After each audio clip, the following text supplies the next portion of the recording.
It's the grandson of Right Thought. And welcome back to the School of Marvelous Light, little flock. So we were talking about following Yahusha, taking our cross and following him to where he took his cross, which is to the place of his skull. Golgotha in the Hebrew, the place of a skull. That is where you are to follow him, because that is where you're going to crucify yourself. In other words, you're going to submit yourself against the world who's laughing at you, telling you you're crazy, telling you it won't work, telling you that you're just some type of fanatic, you're some weirdo, telling you all kinds of things. That's called the crucifixion. It's when you're up there on the cross and you've submitted yourself to Christ's ways. You've died and denied yourself and given up your own ways for the ways of Christ, the ways to live. You used to take thought of what you would eat. You used to be a Gentile, the scripture says, which means you took thought of earthly things. That's not denying yourself. But he says all these things the Gentiles seek after, but you don't be like unto them. You're going to be a different, distinct people who don't chase after 3D things to give you 3D things. Because 3D things are visible, correct? Now, the visible things, were they made by something that appears or something that does not appear? So then we see that the invisible things are what created the visible things. Now, that secret place within you, is it visible or invisible? You know it's invisible because whatever you are seeing in there, can anybody else see it but you?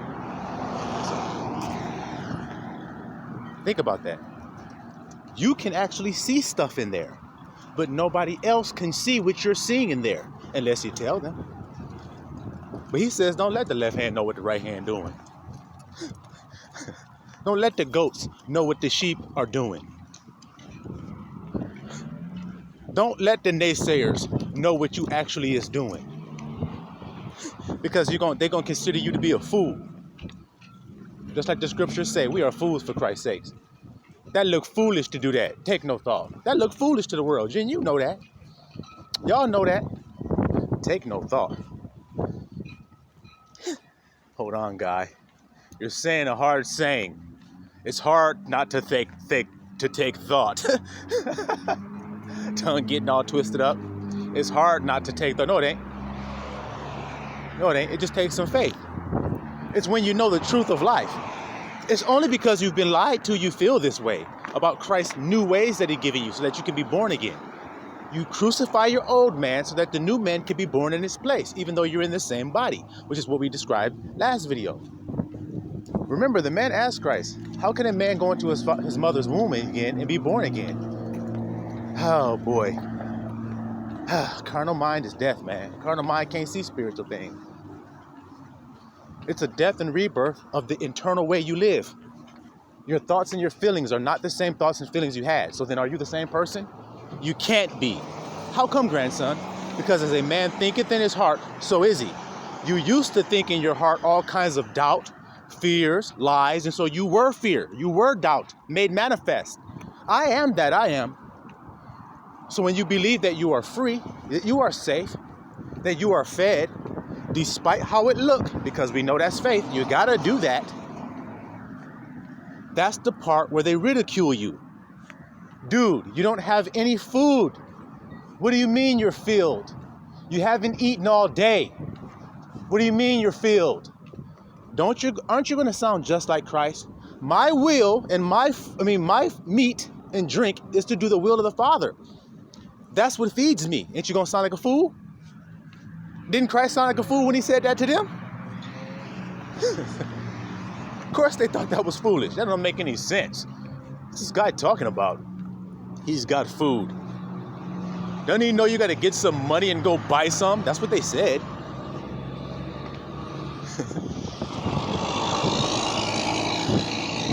And that's what you're giving up, because that's what everybody else is doing. Now tell me, which way are they doing between those two ways? I'm filled, even though it don't look like it, or I'm so hungry, man. I ain't got no money. I got to go do something to get some money so I can eat. I'll even rob somebody. See? Which one is the world doing? I got to eat. That's what people in the hood call getting a lot of money. You notice money and food is synonymous? Bread, dough, cheddar, cheese.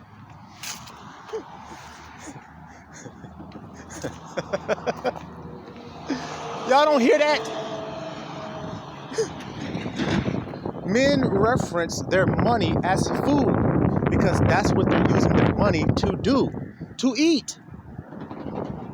They didn't know that the truth of life is that you were eating before the money was printed. So how were you eating then?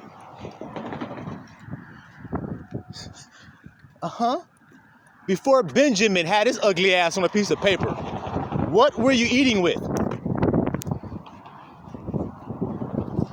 Now, if y'all want to know who gave you that illusion, let's see if the people that gave you that illusion, if they're God's people. Let's see. The illusion, what I mean, is that paper with that face on it. That's the way you do everything you need to do in this life. That's temporary. It'll last for a while. We get it. We know that right now. That's the way y'all got it. You need that to do what you need to do. But that's temporary. That ain't gonna last forever. How you know it ain't gonna last forever? Because from the beginning of time, you think Benjamin Franklin was on a $100 bill in the beginning of creation? Or was that pretty recent? Benjamin Franklin didn't live that long ago. So that money came after him. So what was they doing before that? Something else. And what was they doing before that? Something else. And what was they doing before that? Something else. Now the point is, if you want to know the end, you got to know the beginning, because he said he claimed the ending from the beginning. So what was the beginning? They ate freely in the garden naked. So that's the end. So if I live in the end, then I know that principle of life. Though I know the world looks a certain way to me, I walk by faith through it. While being ridiculed, while being hated, while being called a fool, while being called poor, while being called stupid, while being called all kinds of lies by so-called people that say they follow Christ.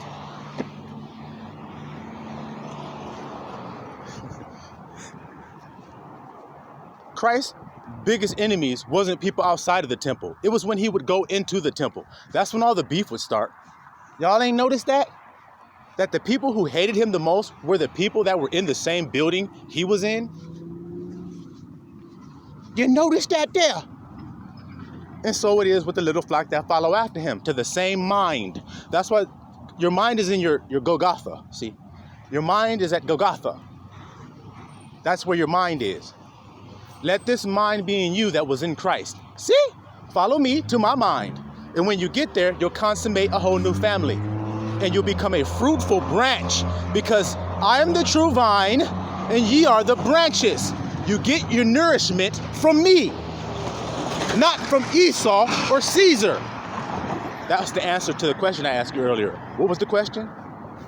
Who put this illusion up here of this money? Well, who's on it?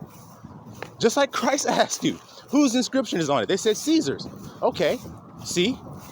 Now the question I got for you, is Caesar God's people? Is Esau God's chosen people? Are Edomites God's people? Or out of all the people in the entire world, these are the people God said he hates? Which one would you say? So the same people God said he hates is on that money. Yeah. Did you know Mammon? The word Mammon means to put your trust in it. See, to provide your needs, to trust in it. What do they got on their inscription on there? In God we trust. Their God is Mammon.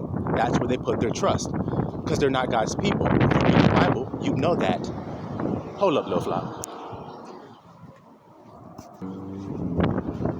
So like we said, isn't it interesting that the people that God has rejected, the people that God hates, are the people who have this illusion on how to take care of your life that is opposite from the kingdom of heaven's way of taking care of your life? What did Christ say? He who seeks to save his life shall lose it. See? It's opposite. But he who will give up his life, like he said, deny himself and take his cross up, he who will give up his life for my sake, he shall find his life. His true life, not Esau's false life. Work, get money. Give them bread and give them a soccer game to watch. Give them Christmas. Give them anything to occupy their minds as important to keep them from out of the kingdom of heaven. That's what Edomites do. You see? And so that's why they trust in Mammon. And that's why those are the two opposing worlds that God told you about. Esau is the end of this world. So then you can also say Mammon is the end of this world. And you can also say judging outward appearance is the end of this world. See? But Jacob is the world that follows it. Truth is the world that follows it. Spirit is the world that follows it. So yes, fleshly minded people have gotten up very high in this world, and they've rejected the cornerstone. They've rejected the cornerstone, the Bible says. They built their whole life up, but they rejected the cornerstone. So when that temporary thing wears itself out, where will you have life? See? The things you said Gentiles seek after. How will you obtain that if all you knew was to get money to obtain it? See? And Abba knows a righteous man with money is a blessing, but a wicked man with money, oh my goodness gracious, how great is that wickedness? All kinds of evil come out of that guy when he gets some money. Because money truly is a defense in this 3D world as long as you're living in it. Even Christ, I told you, had to get supplemented from other people. And he also went and got some money out of fish mouth so he could pay Caesar, out of all people, who was asking for his stuff. See? Gimme. Here. Now, can you render to God the things that are his? Caesar owns everything. Isn't that what the Jews said? We have no king but Caesar. Ooh, my goodness, that's disgusting. That's disgusting for a nation to put another man above themselves when they're special people of God. Reject their own Messiah and hold somebody over them. Yeah, money. Whoever been giving you your money, that's who you're going to hold over. Y'all like it ain't easy to get somebody to switch sides. Offer the nigga some money. You'll see that nigga flip like a fucking fish. You'll see him flip quick as hell. I'll never do that. I'll always stand on my integrity. Here go $5 million. Now what? Oh, well, yeah. Don't let nobody know I did this, but hey, I got to do it. That's my best friend. I'll never sell him out. Here's $1 million. What about now? He'll be there at 7 o'clock right there on the corner. I guarantee you he'll be there. I make sure of it. Damn. Damn. How do I know this? Hey, man. Don't you be knowing where Yahoo should be at? Yeah, I know exactly where he gonna be. He gonna be in the garden at this time, I guarantee you. Just give me that 30 pieces of silver there. All right, now we're talking. Shit, see? So if 30 pieces of silver can make a nigga flip on his own Lord, then I bet you $1 million will make a nigga flip.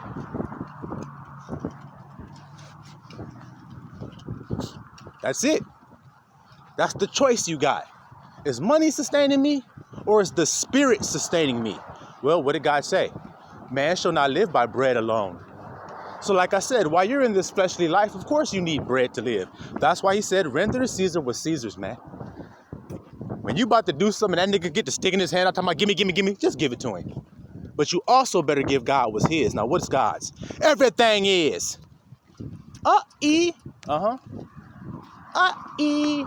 That's right. You forgot that part, though, didn't you? Caesar deceived you to make you think he had it all, that he owned it all. And when he got his noggin noodle knocked back in the day, he recovered from that wound, didn't he? And he mixed in with the miry clay. Hell no, my time isn't over. I'm still going to be in there. Fuck it.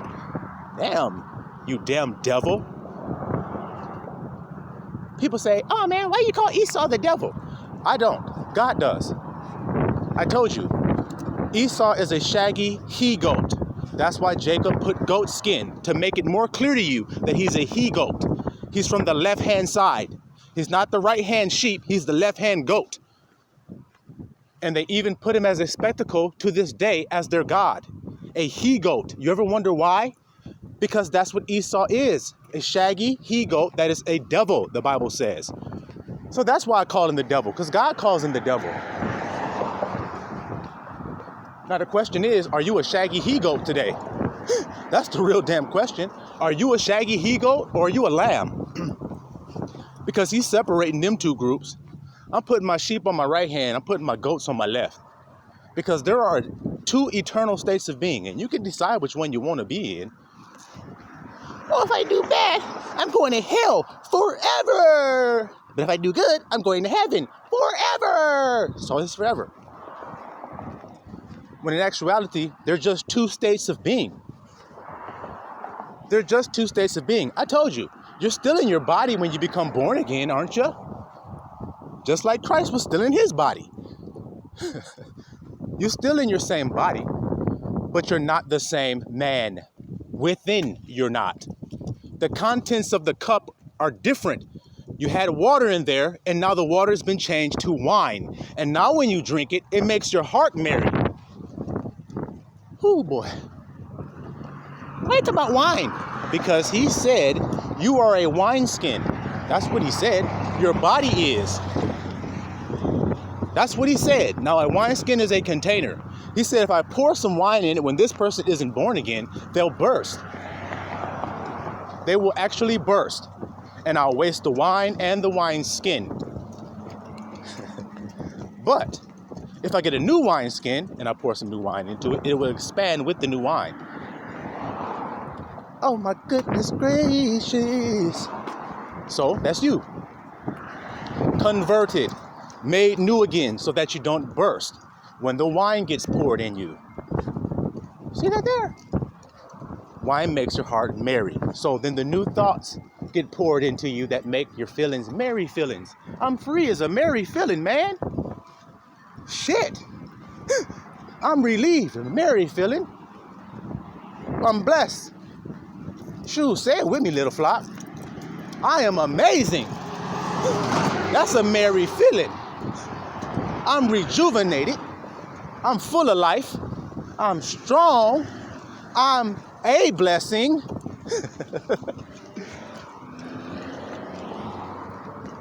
I'm full of joy. I'm rejoicing. And I am rejoicing again. You notice he always tells us to stay in that state of being? Because that's heaven. That's what you're going to do. Y'all want to wait to get to heaven so you can rejoice. Oh, when the saints get to heaven, what a day of rejoicing that will be. What a day of rejoicing that will be. Today is the day of salvation. So rejoice again. And I say rejoice again. Rejoice today, little flop. But see, they can't rejoice because they don't have their trust. Just like the child does, when he's at the corner of the pool, he won't jump in, even though he's got an inner tube around his waist, tubes all on his arms and everything. You're like, jump. He won't do it because he doesn't trust. He doesn't trust. But then, watch this. So that means he is afraid. I am afraid. That's the person he is. That's why he won't jump. But eventually, he jumps and you catch him. And he goes, wait a minute, what was I afraid of? Now he's a new man. Same boy, new person. Because now he's going to jump. Well, who was that kid that wouldn't jump? A different kid. A fearful kid. The lie of who you are. Standing there with your inner tube around your waist. With your little tubes on your arms, knees shaking and scared. You don't think daddy going to catch you? He caught me when I jumped. And I didn't have no tube around my waist and tubes on my arms. I was butt-ass naked when I jumped, and he still caught me. So believe me, little baby, he gonna catch you too, every time. He ain't gonna never let you fall. He said he not. I'm just reminding you that he told you that, so you don't get fearful. You don't get doubtful and start sinning. Start rebelling against what he has told you is true of your life. When he created you, he made every provision necessary for your life already laid out for you.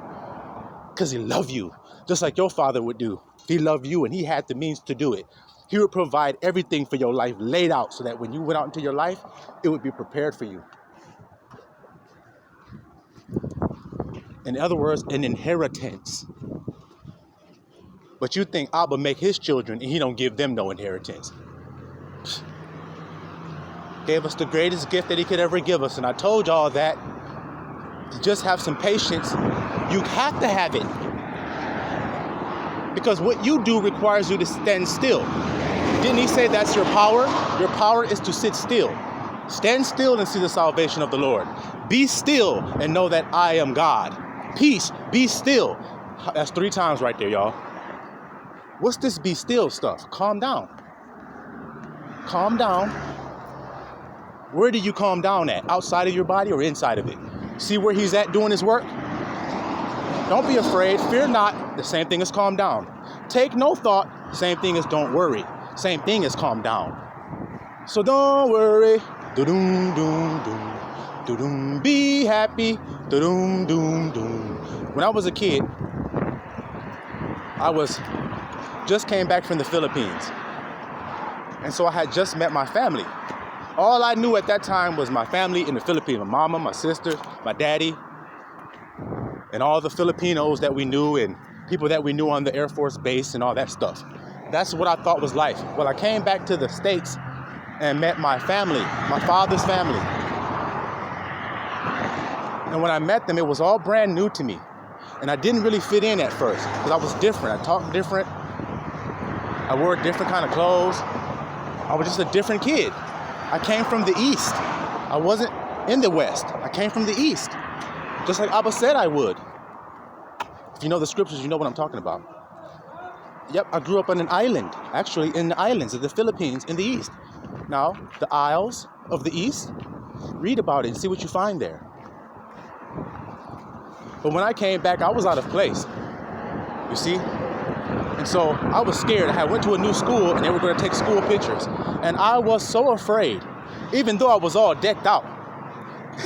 I had a new suit on and everything, had my hair all cut. But I was so nervous because it was a new school, new environment, everything. Well, my grandmother took me to school that day. And when we walked to school that day, she held my hand. And she said, "What's going on?" I said, "I'm just so nervous because the pictures and the kids and the new school and I'm scared and everything's new to me. I don't know what's going on." And she started singing that song while she was walking and she started dancing up the street. My grandma, Florine. Don't worry, do-doom, doom, doom, do-doom, be happy, do-doom, don't worry, be happy now. Ooh, ooh, ooh, ooh, ooh. Y'all know the rest. That's what she did. And I was laughing by the time I got to the school. I was smiling. Well, that's 2 different kids there. But what converted me from one state to the other? Love, kindness, patience did that. What is love, kindness, and patience? What is that? It's all love. Ultimately, that's what it boils down to. It's love. Love rejuvenates life. It quickens your spirit back to life again. Out of that state of fear you were in. And as long as you're in a state of fear, you're dead. But the moment you take that step and you step into life, you step into love, you've been made alive and you become a new creation. And now you can walk in there confidently. And the picture still exists. I'm there smiling like a mug on that picture. Y'all see that? Smiling real nice and big.